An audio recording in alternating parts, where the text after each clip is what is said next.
"Someone we didn't know tried to pick Dylan up from school today," said his elementary teacher.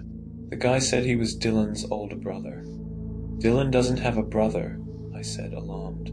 "We thought so too," replied the teacher. I suspected something wasn't right straight away. It was this tall, lanky guy with black hair. Looked in his late 30s, maybe even 40. He knew your address, Dylan's full name and birthday, and which class he was in. I went inside to check with the principal. When I came back out, the guy was gone.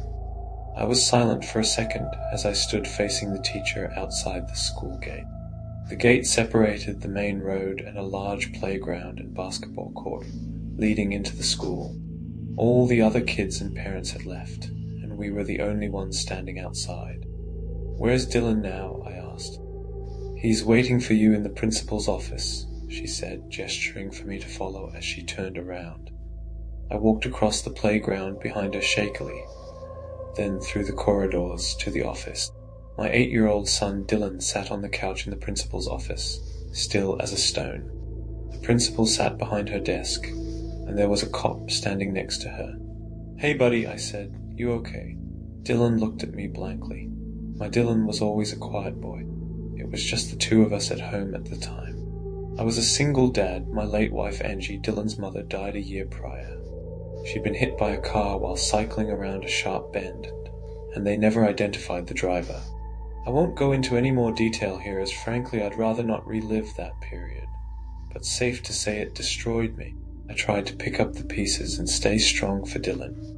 Was I doing a good job? Only God knows. I received no feedback.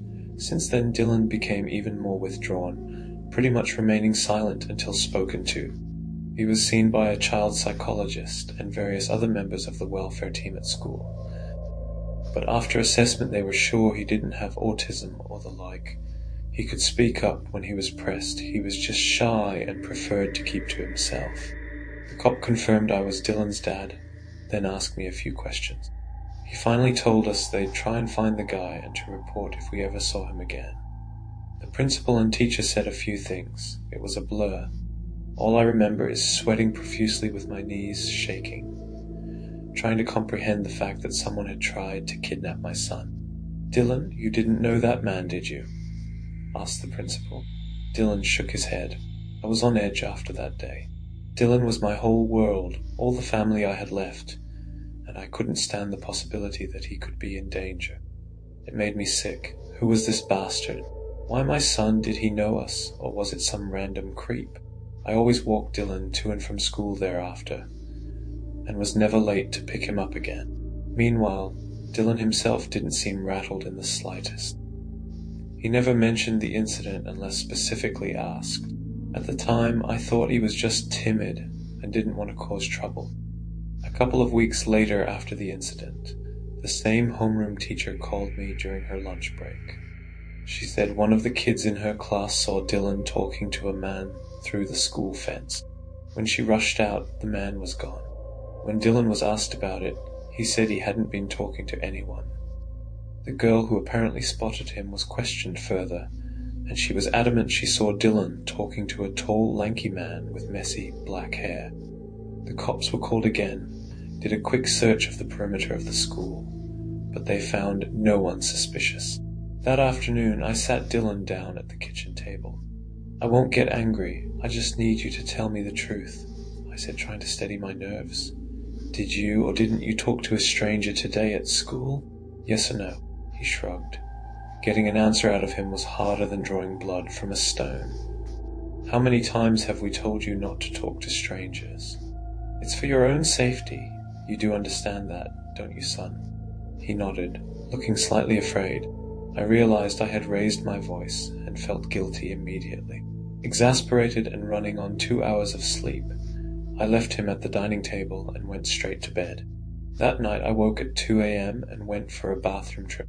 I decided to check on Dylan while I was at it. He wasn't in his room.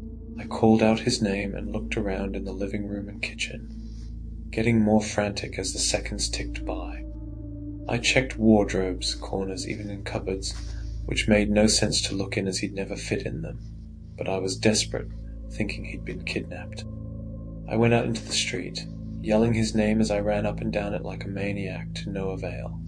As I came back into the house ready to call the police, I looked in Dylan's room for one last check. He was sitting up on his bed, wide awake and staring back at me. "Where were you?" I asked, relieved but still alarmed. "I was here," he replied. "No, you weren't. I was looking everywhere for you, and you weren't in here." I was. Had I imagined all of that? I shook my head, feeling a migraine coming on. "Just stay in your room, okay? Don't scare me." I thought my eyes had deceived me somehow, and the paranoia was getting to me. Perhaps I should have paid attention to the fact that the window was wide open. About a year after those incidents, I heard a knock at my apartment door. I was inside doing some paperwork, while Dylan was in his room playing Minecraft. I was on alert immediately. No one ever knocked on the door. We lived in a block of apartments, and friends or acquaintances would always wait outside the main door, ring the doorbell, and I would greet them downstairs. This meant it was likely an upstairs or downstairs neighbor who needed something. I had a few of their numbers from when we moved in, for contact should the need ever arise, but we weren't close at all. I wondered what could be the problem. I walked up to the door and looked outside the peephole. There was no one there. Odd, I thought. Perhaps I had heard something. Those random occurrences were commonplace now, and second-guessing myself was just in my nature at that point. As I walked back to my desk in the living room, I heard another knock. Something was up. I walked up to the door again. No one seen through the peephole. Was someone pranking us? I stood just behind the door and texted my upstairs neighbor, asking him if he'd knocked on the door. A few moments later, I heard footsteps upstairs that went in the direction of the door, then hurriedly back into the apartment. I then received a text back, about a minute later. "Do not open the door. There's a guy with a huge knife crouching hiding right next to your door." My phone buzzed again, another text from my upstairs neighbor. "Calling cops RN, stay inside." I froze as all the hairs on the back of my neck stood up. I was paralyzed for a few seconds. When I came to my senses, I tiptoed to Dylan's room. "Stay inside, keep quiet," I whispered, my eyes bulging, beads of sweat dripping down my forehead. I had never felt my heart beat so fast. Dylan looked up and raised his eyebrows as I shut his door slowly and stood outside it, about to throw up and shit myself at the same time. We were so still that I could make out quiet but frantic talking upstairs, and more rushing footsteps. I read my upstairs neighbor's texts again, to make sure my eyes hadn't deceived me. I tiptoed to the kitchen and grabbed one of my own kitchen knives, then returned to the same spot outside Dylan's room, anticipating a crazed psycho busting down the door at any second. I chanted manic prayers for safety on repeat in my head. Not a sound came from inside his room. After what seemed like years, I heard sirens in the distance, and my heart rate started to slow a little. My grip on the knife handle loosened. Eventually I heard some shouting, more footsteps, and banging that gradually faded in volume. "This is the police," shouted a voice. I looked through the peephole to confirm that it was a cop, then opened the door, knife still in hand. They were very reassuring, and informed us that a tall, lanky man with black hair had just been apprehended and taken into police custody. He had knocked on my door and was waiting for someone inside to open it. He was indeed waiting with a freshly sharpened knife. What was he going to do with it? To the first person who opened that door, which was going to be me. Well, if it isn't obvious, then your guess is as good as mine. This guy's name was Gregory. He seemed to bounce around from place to place with no permanent address, even traveling between states, and doing petty crimes like theft, harassment, and occasionally stalking minors. When they did a more thorough search, it turns out he had been involved in at least one gruesome murder in a different state, and ended up being given a life sentence for it, along with his accomplices. I wouldn't have wished that terror upon anyone, but these unfortunate things happen. The side effects of the psychological damage I experienced that day have never left me. However, I know people who have been through similar horrors, but never lived to tell the tale. So I looked on the bright side and counted myself lucky. Where there are sick freaks, there will be victims. The sicko was in jail, and I thought that was the end of it. But there was a different side to the story that I only uncovered 10 years after the incident.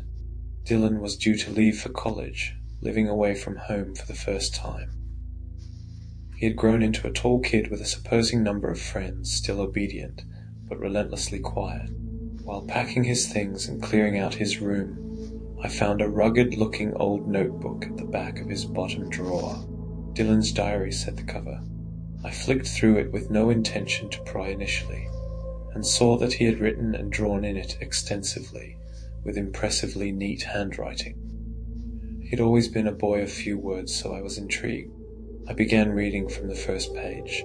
Page 1, Cody's house, 11 a.m. He has to give me back my coat. There were a few stick figure drawings. Page 2, I need a book for English class next week. Ask if Amy has one. I turned the pages, and the first few were filled with the same mundane elementary school day-to-day affairs, mixed in with a few doodles. Then I got to page 21. Page 21. Why does my dad talk so much? He won't even let me get an Xbox, and he won't let me sleep over at Cody's house. Talking back is no use. I hate him. I felt a sting and my heart sank. I remembered that day vividly, and a pang of guilt ran through me. I turned the page. Page 22. Saw Greg today. He says he can help me get rid of Dad. I said he was lying, but he says he's done it before. It was in the news. As my mind connected the dots, I flicked through the previous pages. This was the first mention of Greg I could find. I started to sweat, but continued reading. Page 23. Me and Greg are coming up with a plan. Need Dad gone. But I almost got caught talking to him today. Mrs. Watford, that stupid old mole rat, kept asking me. She took me to the principal's office again. I think Katie saw Greg and snitched. Need to be careful. A few blank pages, with a few in between filled with scribbles and admin-type notes to self. Then the narrative continued. Page 41. The word plan was underlined, with 2 drawings underneath. The first was of a stick figure kneeling by a door, holding what looked like a dagger. This stick figure was smiling. There was another stick figure behind the door, with its hand on the door handle, about to open the door. The second was of the first stick figure stabbing the stick man who had just opened the door. His eyes now 2 crosses. Page 42. Greg came to my house and I showed him my plan. He said it was good and he could do it. We almost got caught by Dad, but I got back in bed just in time. He's gonna get some tools from his house. Close one. Page 43. Greg screwed up. He's in jail now. Why did Dad not open the door when Greg knocked? Everything went wrong. I don't know why. Page 44. I wish my dad would just shut up. I flicked through the rest of the notebook, which was blank. Page 44 was the last entry. I read the entries a few times and pondered what I should do. I never thought Dylan was capable of such heinous intentions. Confused and upset, I acted as if nothing had happened for a few days. But on the day he was due to leave for college, I couldn't hold it in anymore. I brought his duffel bag down and hooked it on his suitcase. He was ready to head to the station, standing outside the door with the suitcase and his backpack. Dylan, when you were younger, did I ever say or do anything that hurt you? You can be honest with me. No, why do you ask? He replied. I held up the diary. He froze for a second, and I saw the color drain from his face. I won't blame you for anything. Don't worry. You know I love you very much, son. You were a minor, and you were a victim of a very sick man. Besides, this thing is years old. I just want to know what I did wrong at the time to lead to this, and we can put it behind us. His shocked expression faded, leaving his ever-present blank stare. You didn't do anything wrong. Neither did Mom. I opened my mouth to ask him what he meant by that, but stopped. The corners of his mouth stretched into a wide smile. Our eyes met, and we stood in silence for a few seconds. Dylan, if I were to find another one of these notebooks, I began tactfully, would I see the blueprint of my wife's murder inside? Yeah, he didn't even pause to answer. Then he gripped the handle of his suitcase and walked off down the street. That was 2 years ago now. I never forgave him. Every night I still lie awake thinking whether he was born that way, or it's somehow my fault. We haven't talked since he left that day, and he hasn't come back home. He's never tried to contact me, and I haven't likewise. It looks like he's doing well in college from his Facebook posts. He seems to have a lot of friends, so I assume he got his own place or stays with one of them. I wonder if any of them will ever find out who he really is. Wouldn't blame them if they never do. After all, I still don't know who my son is, and I raised him for 18 years.